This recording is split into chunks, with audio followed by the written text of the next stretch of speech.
On va résoudre la dernière question qui n'a pas été résolue. C'est celle que les Baïtosim avaient soulevée. Il y a marqué qu'on devait commencer le pont du Homer, les Machorat à Shabbat, le lendemain du Shabbat. C'est pour ça que c'est marqué dans le Passouk. Et eux disaient oui, il faut que ce soit le lendemain du Shabbat qu'on commence le Homer. Le premier Shabbat après la fête du Pessah, le lendemain, on commence le Homer. La Torah dit non, le Machorat à Shabbat, ça veut dire quoi? C'est le lendemain de Leil HaSeder, après le premier jour de Pessah. D'accord? Vous vous rappelez cette question? Ok. Alors maintenant on va comprendre, après tout le développement qu'on a suivi, qu'est-ce que ça veut dire?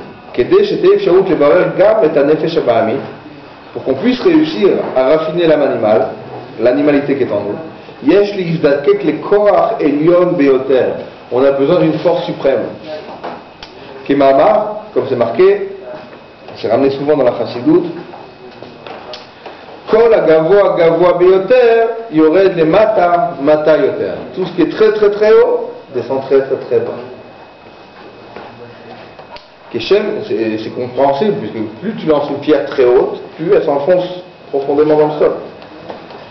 Keshem, c'est donc de la même manière. Keshem, c'est beyetziat Mitzrayim, me'achar shayut b'nei Yisrael shkrim b'mam tetchavet tuma. Après la sortie d'Égypte, à la suite de la sortie d'Égypte, où les Bnei Israël étaient dans les 49e degrés d'impureté, donc très très très bas, il fallait un dévoilement très très très haut pour les sortir.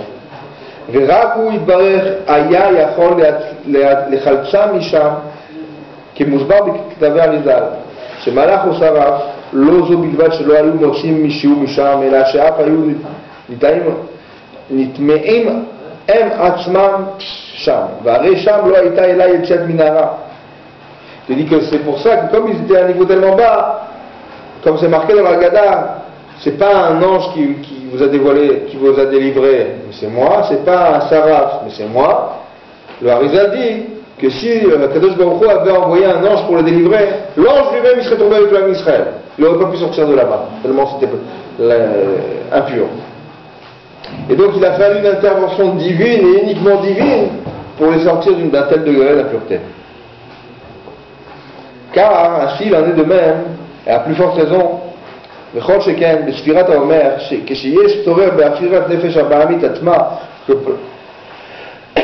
que durant le conte du Homer, où on a besoin de transformer l'âme animale en serviteur de Dieu, lui aussi, elles aussi, on a aussi besoin d'une force suprême, une force terrible qui nous aide à faire ce travail-là.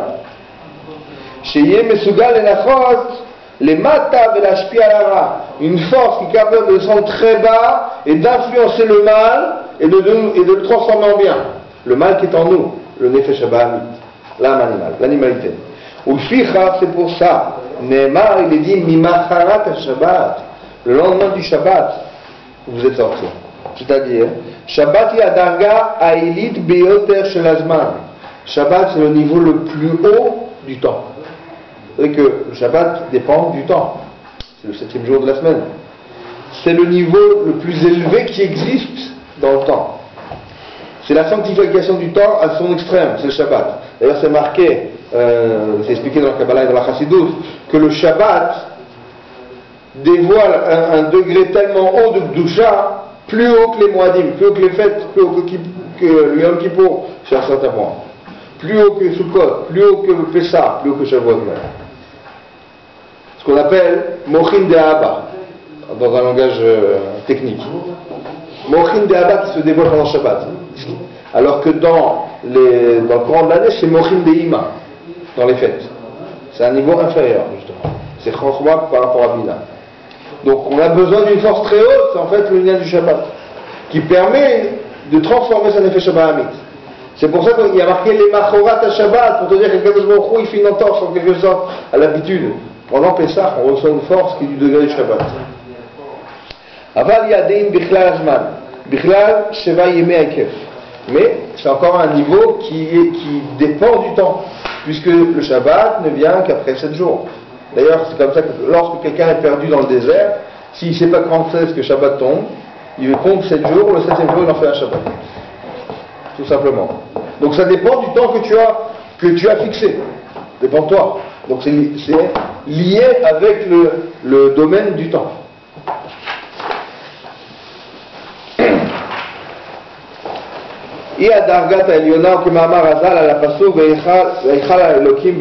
Comme c'est marqué sur le pasuk, effectivement, dans Yom HaShishi, et Dieu finit son travail le 7e jour. Donc il finit son travail le 7e jour. C'est donc quantifié par le temps. Ma'aya olam chaser. Et qu'est-ce qui manquait au monde à ce moment-là, lorsque Dieu a fini de créer le monde? Menucha, le repos. Ba Shabbat, ba Menucha. Vient le Shabbat, vient le repos. Menuchat Shabbat, il davar akashur leolamot. Le repos du Shabbat est lié avec le sujet des mondes. Mimacharat Shabbat, idaga elid mi Shabbat. En vérité, quand le bon Dieu te dit le lendemain du Shabbat, c'est pas Shabbat lui-même. C'est un niveau bien plus haut que le Shabbat qui se dévoile. Exceptionnellement, une fois par an, se dévoile à Pessah un niveau qui va dépasser le Shabbat. Mimacharat Shabbat. Après. C'est-à-dire en hébreu, Mimacharat, ça veut dire Acharé, après le Shabbat. Tu arrives au Shabbat, il y a un niveau encore plus haut. Acharé Shabbat, la première à droite. Après le Shabbat, Idaga Anélit mi Shabbat, c'est un niveau encore plus haut que Shabbat, ou chez les Malam Mishtachelot. C'est un niveau qui en fait dépasse la hiérarchie des mondes spirituels et matériels, qui dépasse en vérité aussi les dimensions d'espace et de temps. Puisqu'on a dit que le Shabbat est lié au temps, est limité par le temps finalement. On dépasse, le Kadosh Baruch Hu fait pour nous un cadeau extraordinaire. Il dépasse les règles de la nature. Il nous apporte un Koach Elion, une force suprême qui est au-dessus du temps même. Au-dessus de l'espace, c'est évident. Au-dessus du temps, c'est encore plus fort. C'est pour ça qu'il y a marqué les Machorat à Shabbat, le lendemain du Shabbat, le Kadosh Baruch Hu te donne des forces qui sont en vérité qui ne sont pas liés avec le monde dans lequel on vit. Quelque chose d'inhabituel. Et c'est comme ça qu'on va comprendre maintenant. Vous allez compter pour vous 50 jours le lendemain du Shabbat, afin que vous puissiez compter. Alors vous avez besoin les kirat même tet yamim de 49 jours, puisque le Homer c'est 49 jours. Amidot shel nefesh hamavit. J'ai besoin des 49 jours qui sont 7 x 7, 7 midot dans leur détail, c'est 7 x 7, ça fait 49. Donc de raffiner les 49 degrés d'impureté en question, de les enlever, de les ôter, et de rentrer dans 49 degrés de pureté maintenant. 49 jours pour raffiner les midot de l'âme animale, au biruram, vezikuram, et leur raffinement et leur zikour, c'est purification, comme purifier le métal ou la pierre. Ou Sfartem, Milachon, Sphira, comme c'est marqué, ou Sfartem, vous allez compter pour vous. Sfartem, ça vient du même mot que Sphira, qui veut dire faire briller. Beirut, éclairer. Donc vous allez éclairer vos midot, Yeshofra, et pour cela j'ai besoin d'une force particulière. J'ai besoin d'un corps que Kadosh Baruch Hu, seul la Kadosh Baruch Hu est capable de me donner. C'est pour ça que chaque jour, en vérité, au lever, dès que je commence à dire Modéani, à Kadosh Baruch Hu, il me donne des nouvelles forces que seul lui peut me donner. Pas un ange, pas un saraf. À Kadosh Baruch Hu, Berodo Basmo. Donc ma sortie d'Égypte personnelle se fait tous les matins au moment où j'ouvre les yeux. C'est pour ça que tout de suite je dis Modéani, je reviens merci. Merci de m'avoir ressuscité en fait. Dieu m'a ressuscité, il m'a donné de nouvelles forces pour attaquer la journée. Et donc à ce moment-là, je reçois ce Koach une fois dans l'année, pour tous les mois de l'année. Et une fois par jour pour toute la journée. Et une fois par semaine, c'est le Shabbat.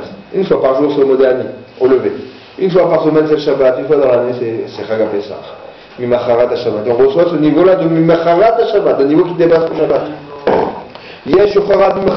Donc je suis obligé de passer par ce niveau-là pour pouvoir justement m'apporter une Géoula personnelle, transformer mon âme animale en Kéli de la Elokut. Les Malam Minashpachelus, une force qui dépasse la hiérarchie et la nature du monde, une force surnaturelle qui nous amènera Bezrat Leshem, Kaor Mamash, Géoula Amiti, Beshema, la délivrance très prochainement avec Mashiach évidemment.